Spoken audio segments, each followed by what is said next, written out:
So now in this question they are asking a traffic signal board.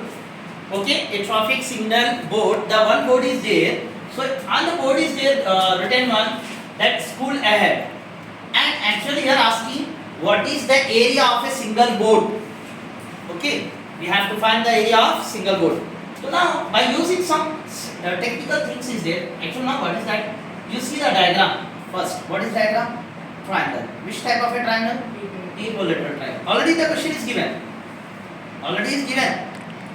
आपको just देखना है, उसके बाद आपको डायग्राम उतारना है. There is no given any side. वहाँ पर कोई साइड भी नहीं दिया आपको. तो जस्ट आपको क्या करना है? A और A यानी पूरों को सेम A साइड कंसीडर कर लेना है. कर लेने के बाद each side of the triangle is called A यानी जो हम ले रहे हैं. Perimeter of a triangle का formula means perimeter of a square माने 4 into side. जैसा हम 4 sides लेते हैं. तो perimeter of a triangle means 3 into side. 3 into side is nothing but 3A. Already एक साइड A है तो 3A हो गया. And now one more thing, अगर हम इसको ये तीनों को different sides भी consider करें तो हम आपको A B C suppose करना पड़ता. But A B C all are equal. ठीक है, क्वेश्चन के हिसाब से equal है. तो that's why actual side find out करने का फॉर्मूला है A plus B plus C plus A plus B plus C by 2. A plus B plus C by 2 side find out करने का.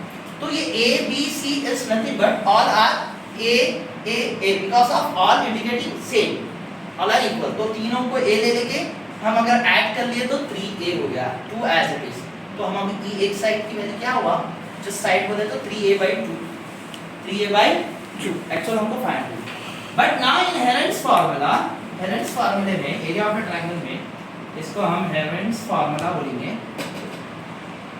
ओके, हेरेंट्स फार्मूले में is equal to under root s into s minus a, s minus b, s minus c. ये formula अच्छे से याद रखना. Under root s into s minus a, s minus b, s minus c यानी a b c लगा दो इसके साथ. फिर हम क्या करें, इसको एक फार्मूला है यानी a b c already we know that all are equal. तीनों a कंसीडर कर सकते हैं. इसलिए हम क्या करें, a का तो a है, b की जगह भी a, c की जगह भी a रख दिए. उसके बाद हम यहाँ क्या करें, यहाँ पर 3 बार रिपीट हो रहा s minus a, s minus a, s minus a. तो s minus a को 2 बार एक सेपरेट कर दिया मैं यहाँ और एक को हटा के अलग से रख दिया s के साथ. तो क्या हुआ, ये स्क्वायर एंड रूट कैंसिल. क्या हो गया ये स्क्वायर एंड रूट कैंसिल. तो क्या बचा मेरे पास, s minus a बचा. Then under root s into s minus a वैसे रखा उसने, ये साइड में वैसे रखा.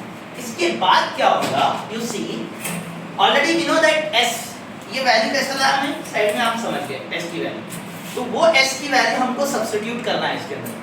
जहां भी s है you have to substitute the s value 3a by 2. तो मैं 3a by 2 minus a, 3a by 2 and 3a by 2 minus a as it is. नीचे कुछ भी नहीं है तो we are taking consider 1 for cross multiplication.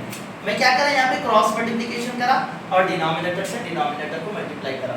Same यहाँ पर भी वैसे क्रॉस मल्टीप्लिकेशन, फिर डिनोमिनेटर टू डिनोमिनेटर.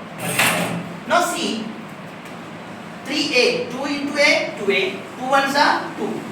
ये भी as it is 3a by 2 as it is. And now here again multiplication 1 into 3a 3a 2 into a 2a minus का minus by 2 ones are 2. अब देखिए 3a में से 2a निकाल दो, a बचा by 2 का 2. And now 3a by 2 as it is. 3a में से माइनस 2 निकाल दो, 2 बचा, that is a by 2 आ गया. ओके, अब ये तो वैसे टर्म है बट यहाँ चेंजेस आएगा. ये क्या होगा, न्यूमरेटर टू न्यूमरेटर मल्टीप्लाई होगा, डिनोमिनेटर टू डिनोमिनेटर मल्टीप्लाई होगा. इन दोनों 3a into a 3a square 2 2 4. फिर ये दोनों को मैं और सॉल्व कर सकते हैं यानी न्यूमरेटर को सेपरेट कर दिया, डिनोमिनेटर को सेपरेट कर दिया. तो यानी ये रूट न्यूमरेटर में दोनों टर्म्स को लगेगा और नीचे रूट 4 को भी सेपरेट रहेगा. जैसे कि a by 2 as it is है, रूट 3 का root 3 and root a square as it is जो बचा रिमेनिंग. फिर 4 रूट 4 को root 4, square and root cancel, square and root cancel. फिर उसके बाद रूट 3 as it is, ये रूट 4 की वैल्यू 2 आती है अपने पास, 2 to the 4, सो 2 आ गया एंड a बचा करके मैं a लिख दिया. अब यहाँ पे क्या हुआ, ये a और ये a को दोनों को मल्टीप्लाई कर दिए. a into a square and 2 to the 4. नीचे वालों को मल्टीप्लाई कर दिए, ऊपर वालों को फिर रूट 3 को वैसे रखे, that is s square units आ गया.